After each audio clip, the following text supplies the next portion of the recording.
ભારત વિકાસ પરિષદ રાપર શાખા દ્વારા ગ્રામ્ય વિસ્તારમાં નેબ્યુલાઇઝર મશીનનું વિનામૂલ્યે વિતરણ કરવામાં આવ્યું. ખાસ કરીને ગ્રામ્ય વિસ્તારના લોકોને આરોગ્ય ક્ષેત્રે એક વિશિષ્ટ સવલત ઉપલબ્ધ થાય તેવા હેતુ સાથે આ મશીનનું વિનામૂલ્યે વિતરણ કરવામાં આવ્યું.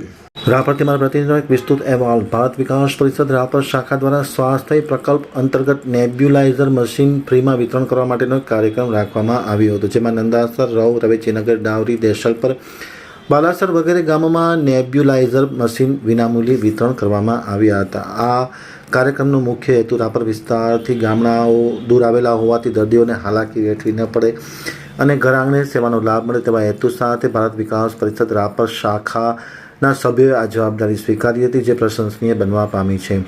કાર્યક્રમમાં ભારત વિકાસ પરિષદ રાપર શાખાના પ્રમુખ ડૉક્ટર રાહુલ પ્રસાદ, મહામંત્રી પારસ ઠક્કર, સ્થાપક પ્રમુખ દિનેશ સોની, સહસંયોજક ચંદ્રેશ દરજી, મુખ્ય દાતા યોગેશભાઈ જોશી, હસમુખભાઈ સોની, સલમાન બ્લોચ સહિતના મહાનુભાવો ઉપસ્થિત રહી એમ આમતક ટીવી સાથેની વાતચીતમાં માહિતી આપતા પારસ ઠક્કરે જણાવ્યું હતું.